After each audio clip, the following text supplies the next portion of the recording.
For the gate is small and the way is narrow that leads to life, and only a few find it.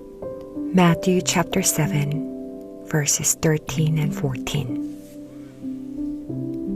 Recently, God has been convicting my heart deeply with this verse and making me reflect on what the narrow road actually looks like in everyday life. For a long time, I imagined the narrow road as something dramatic, a huge life decision, a radical sacrifice, or some monumental act of faith. But the older I get, the more I realize the narrow road is usually found in very ordinary moments, daily choices that nobody sees. Yesterday, my son competed in a very competitive cello competition and didn't win. Even though he didn't really show it outwardly, I know he was disappointed. And honestly, I don't think disappointment is a bad thing. It means we cared. It means we hoped for something. It means we're human. Now, as a mom and a musician, and having gone through the same journey myself as a young kid, I know that not winning one competition is not a big deal in the long run. One competition, one performance does not define a musician. One disappointment does not define a person. And honestly, more than the result itself, what matters most to us as parents was how my son chooses to respond afterward.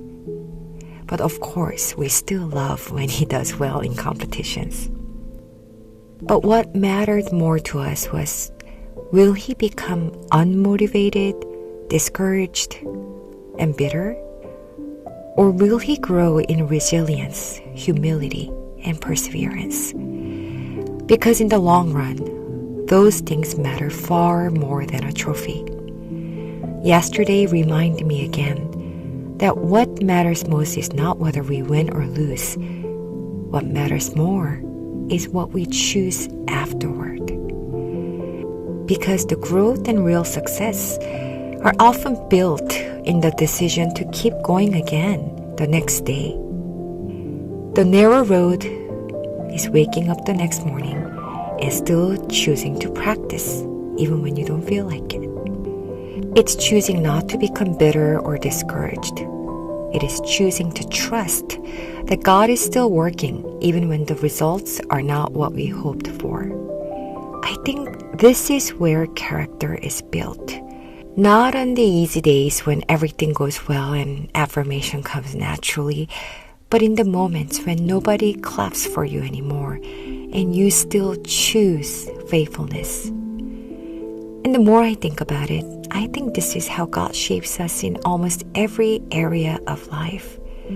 For me, the narrow road is after teaching all day, after cleaning the kitchen and finishing the laundry, when your whole body wants to just collapse onto the couch, turn on Netflix, and mentally check out for the night, yet you still choose to put on your sneakers and walk 2 miles.